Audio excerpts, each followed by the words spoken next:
Welcome to 33 Dreams of Indy. I'm your host, Robert Earl, and on today's episode, we are joined by the 2019 Cooper Tires USF2000 Champion, Braden Eves. Has that sunk in yet? It still hasn't sunk in, and I don't know when it will, but I'm really enjoying this phase so far. When it's going to sink in is when we have our season preview interview, and I get to call you a rookie. And we get to put that yellow stripe back on. But until then, enjoy it very much. Entering the weekend, you posted on Twitter, I saw that you had a singular focus, and some could take that as a little bit of confidence or cocky. What was that singular focus, and was there anything that occurred over the weekend to shake that confidence? I don't think it was really cocky. I think it was just I knew it was going to be such a tough weekend going in, and I couldn't make any mistakes. And the only thing that matters at the end of the day is the championship, and that's really what I just wanted to convey on my social media was really the only thing that matters is the championship, and that's what my focus was on 100%. Um, I think I just kind of summoned the confidence within myself, really. Um, I had to because I knew that whoever would come out on top this weekend was going to win the championship. So I just kind of summoned every single ounce of confidence I had in myself. And, I've always believed in myself more than anyone. And I knew that I just had to put my head down and, um, get the results that I needed to win the championship. Yeah, race one seemed like it might have been as good of a drive as even race two. What are your thoughts on that? Yeah, it could have definitely been better. The Cape Motorsports guys gave me a good car, but I think we just missed the setup just a little bit compared to the competitors. Obviously, the people that were at home didn't know exactly what was going on with the tire scenario, but we used all of our three sets of tires, our three sets of Cooper tires in qualifying. Wow. Okay. So we were really going after the pole and trying to get that pole position so that we could start at the front and kind of manage the race from there. But it didn't end up working out. The new tire advantage of the race was too much, so they passed me and kind of ran away with it. I ended up fourth. But the good thing was that was Hunter wasn't the winner, and it was Christian Rasmussen instead. So that helped me in points for sure. And I ended up managing fourth, which was about the same deficit as if I would have finished second and Hunter would have finished first, which was pretty much the worst case scenario that I could have in that race to win the championship still. So that was, it wasn't the best race, but as Dominic said after the weekend, it was good enough for the championship. Yeah, and you're going out at different times in the weekend. There's different cars that have run before you. There's not an indicator, as you said, as to what tires you're starting on unless you're actually there. So Yep. that is great. And Rob Howden does a great job of letting us know, but he was spread thin and giving the trophy to, I believe at that time, Oliver Askew and was tied up with that. So you enter Sunday, 12 points ahead, entering the final race. How Behind. aware of what's that? I was 12 points behind. 12 points behind, excuse me. How aware of the points were you? Had anybody done the calculations going through it as to where you needed to finish, where Hunter could finish? And then were they giving you updates during the race? I told them not to give me any updates because I was up, really late the previous night. I remember I was really tired, but I couldn't fall asleep and my mind got going and there was so much going on. So I was really just, I was doing the math in my head. I said, okay, well, if I finish second, which is pretty realistic because the day prior, Hunter and Christian were really fast and they were starting 10th and Hunter was starting last. So Yeah. I thought it was pretty realistic that, I could get top two 100%. Okay. And I was doing the math, if I get second, where does he get to finish? Well, he has to finish this position, but I was like, well, it's kind of likely that he's going to get the fastest lap because he was fastest today at Saturday, and he had new tires again because he broke down in the qualifying. Yeah, new So tires. He was going to get a draft off of someone or be yeah, able to so work through the. I was like, let's just assume that he gets the fastest lap in the race. I have to finish second, and he has to finish eighth. That'll put us tied, and I'll win off of the tiebreaker, which is the amount of wins. But looking back, my teammate Darren has had a lot of bad luck, and he had he got crashed out, and he would have to come through the field. And usually, when he would come from the back, he would finish right around seventh, Okay. sixth, eighth. So I was like, okay, we can kind of expect that from Hunter. Hmm.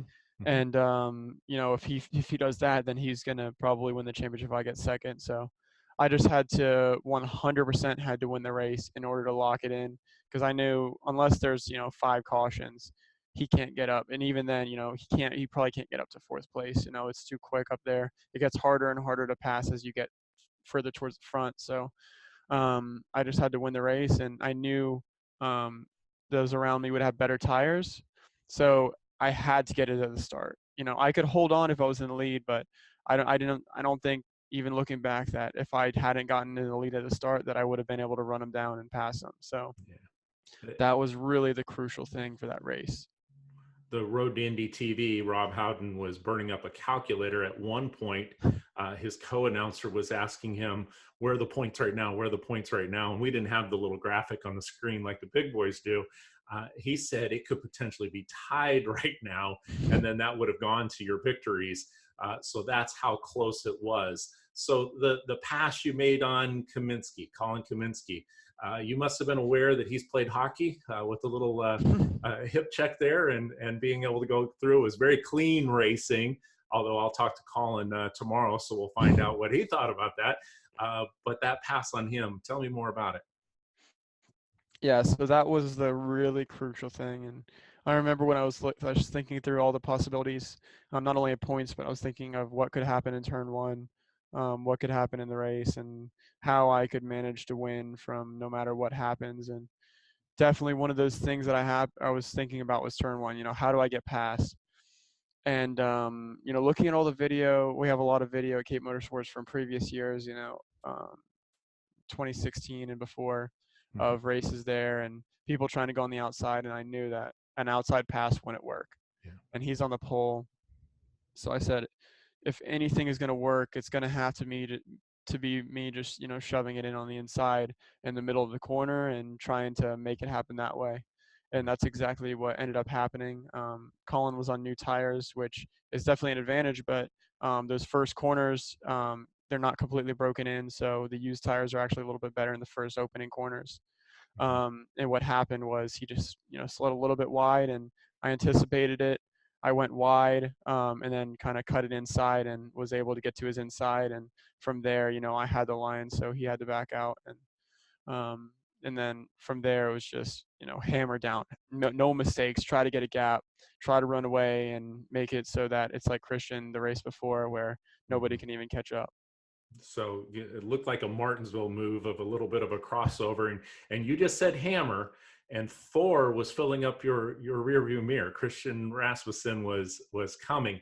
How good does it get to be that close in the corkscrew? Now you can reflect back on it while you were in it. I'm sure it was a little nerve wracking, but he put on the charge, especially coming from where he did. It was one of those things where if it was earlier in the season, it might have been a little bit more nerve wracking to have somebody that close, because it's always the possibility of crashing when someone's that close. But at that point, it's either win or lose the championship. So it doesn't matter if I crash out. And, I would see someone closing in on braking, locking up, having the possibility of hitting me. It happened many times. And I just had to completely ignore it and hope that they didn't hit me. And if they did hit me, it is what it is. I can't do anything about that. Yeah, So you if put I yourself was in going the to right position. win the race and win the championship, I just had to completely focus 100% forward and make no mistakes, really. Does that come from the experience? You've been driving since you were 6, and I keep referring to Rob Howden. He does a great job with the Road to Indy, and highlighting you as the Yeah. drivers, the teams, and you appeared on his episode 20. So you give a great rundown if someone wants to listen to of your background. But does that come from experience? Does that come from tell me as a fan, where do you gain that from? I think it comes from a lot of experience. You know, I've had a lot of races in karting. Um, Most of my big wins were coming from the back in the closing laps where you just have to know exactly, you have to know your competitors. You Mm. have to know how to evaluate situations and know exactly what's going to happen. Be able to predict that stuff as much as possible, and that helped me out so much. It's been one of my biggest strengths in my whole career, was just kind of predicting what would happen before it happens. And Okay. I've won. One of my favorite wins in karting was I went from sixth to first in the last lap of a national karting race, Mm. and that's just knowing exactly where I need to place my cart, because I see people going into a corner a certain way, and it's like I know exactly how this is going to end up. Yeah. Yeah. And that's how it really worked out for me in turn one, just knowing the competition and knowing what they're going to do. It showed. It really did show, and it showed as you were approaching those turns. Season overall, 9 podiums, 6 wins. You took back to back in St. Pete, back to back in the Indy Grand Prix, Road America, the second race, and then that last race, the Laguna Seca. What were your expectations going into the season? Now that it's a little bit of a closed book, you were jumping in with a great team, but tell me about your expectations. I might have been a little bit overconfident. Coming off of Kyle's year last year, where he Yeah. won basically every race, you get a sense of confidence. All of us drivers have a little bit of an ego going, so we're all like, oh well, if he can do it, I can do it as well. But the series is just so competitive. I mean, Yeah, it it is. really is so competitive. I think this year had to have been one of the most competitive years in a long time. I mean, seriously. Hunter did an incredible job all year, just being consistent podiums all the time. And Rasmussen, he was so fast when he was there, and he would always do a great job in the opening corner at getting the lead when he wasn't on pole or just needed to make Hmm. something happen in the opening corner. So Yeah, he puts both the of hammer them, down. Yeah, that is true. Yes. both of them were just super strong all year, and it was the closest year that we've seen in quite a long time. Yeah, great for the series. Cape Motorsports, fantastic organization, ninth straight. What is it about the team that sets them apart? I think it's definitely just the amount that they teach us, the knowledge they have. They always give us a great car, but a lot of teams in the series give a great car. They definitely give a super consistently great car, but they teach us just so much. They teach Mm. us how to think for ourselves. They're not like, oh, well, in this corner you need to do this. They walk us through it. They say, okay, the corner is like this, which you're doing this, and it's causing this, blah blah blah. A lot of Right. technical stuff, but they teach us, how to walk through it for ourselves, and it helps us learn and develop ourselves as a driver so much through the whole season. And I think that's really what sets them apart. I mean, you probably saw on Twitter Jeremy Shaw and Team USA posting about how all four drivers were Team USA scholarship. Yeah. And Jeremy just opens up so many doors for us and gives us so many opportunities. But also, all four of us were also current, in my case, or former Cape Motorsports Okay. drivers. So that just proves how much they help in teaching us for the rest of our careers. A lot to be said about management. A lot to be said about coaching and who is behind the other side of the headset that goes on there. I always like to give drivers such as yourself an opportunity to give a shout out to the sponsors. Without the sponsors, there's no place that we can go. Cooper Tires is absolutely fantastic for the series. But yep, talk about your own particular sponsors that help you become a champion. Yeah, so my sponsors helped out so tremendously this season. I definitely wouldn't have been on the grid without them. Modern Livery, first and foremost, Community Choice Financial, Cambox Mecca, my whole family for all their support all year. Um, the series sponsors, Cooper Tires, Dan Anderson, Anderson Promotions, Chris Fantini. The scholarship wouldn't be here without them, and gives us drivers such a great opportunity to try to win and make a career for ourselves when money isn't unlimited as it is with so many. So I just can't thank all of them enough. Cape Motorsports for doing such a tremendous job and making me into twice the driver I was when I joined them. And thanks to everyone. Yeah, yeah, and love being able to give a shout out to those companies that are there, and those individuals. You brought up a couple individuals that are really there behind the scenes, and they're the ones handing off the trophy. Yet there's so much that they do to bring it to that point, and looking forward to also talking to them and highlighting them over the course of the off season, particularly that goes through it. Speaking of off-season seat time, again, not looking for any revelations or anything of the upcoming season. I'll pester you for that in 170 days as we get closer to getting on the track in St. Pete.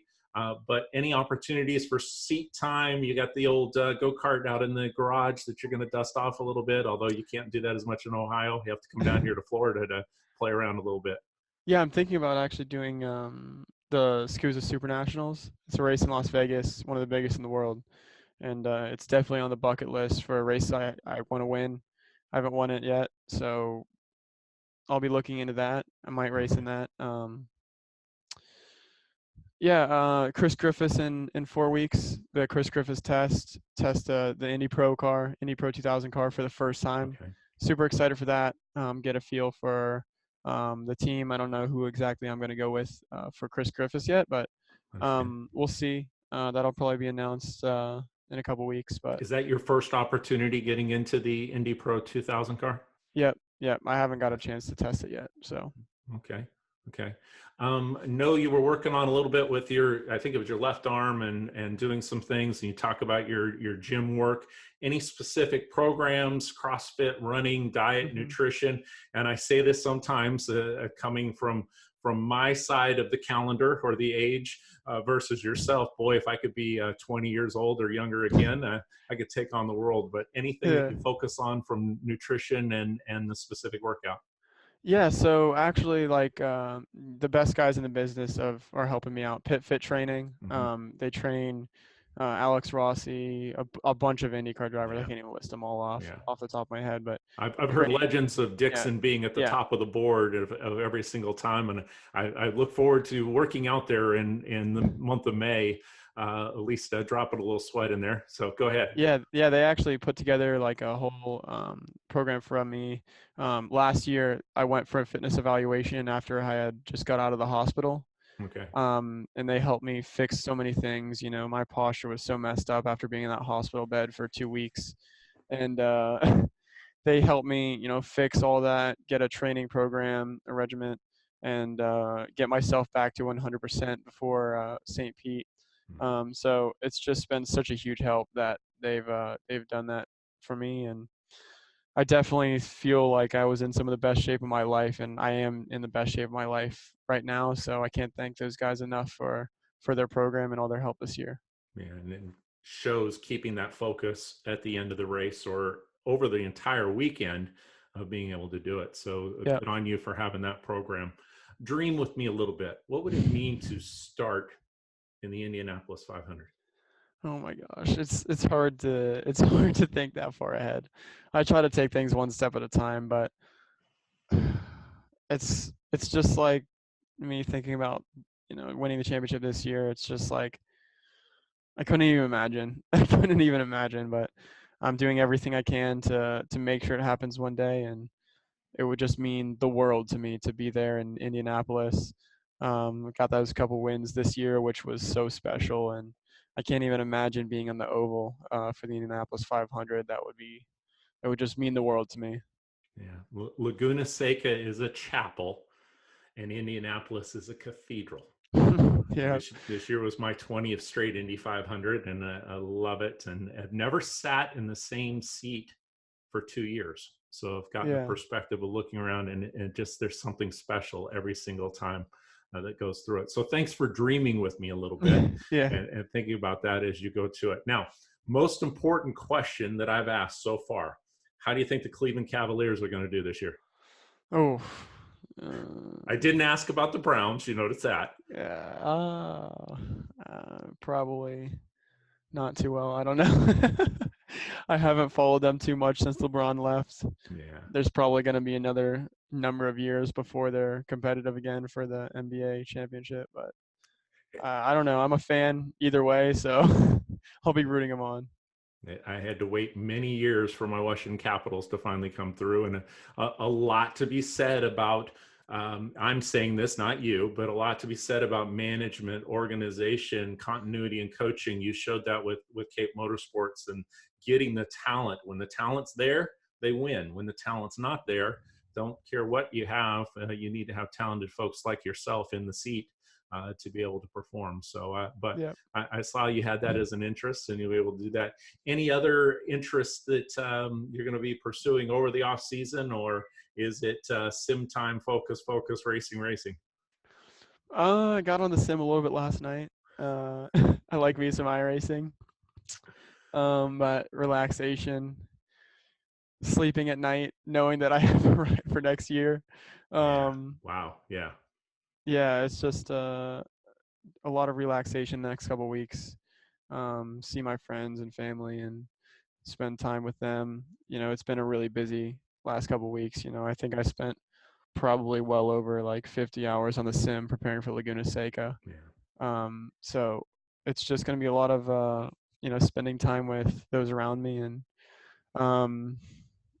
also early stages of preparing for next year, talking to all the teams, getting Chris Griffiths sorted out, and doing some paperwork or going through some paperwork. It's a lot of work to deal with all the the scholarship things, and got to get all that sorted. So Mm-hmm. work on that stuff, and definitely be I've had a bunch of calls today, just trying to ride off all the momentum, and get as much exposure for myself as possible. So yeah. Well, it shows why you're a champion. Keep your head on straight. Keep dreaming, moving forward on that. And it's a pleasure to have this opportunity to sit down with you a little bit.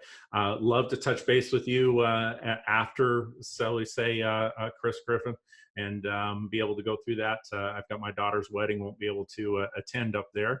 But so I've had that date scheduled and circled probably as long as you have for that time.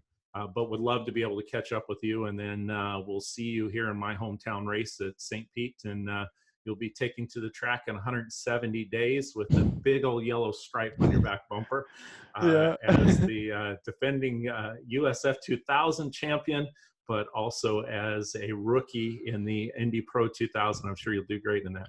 Thank you so much for the interview and for your time. You got it. Fantastic. And so until next time, keep dreaming. Hope you enjoyed this video from 33 Dreams of Indy. It would mean the world to me if you would click subscribe so that you could be notified of any new videos that come along.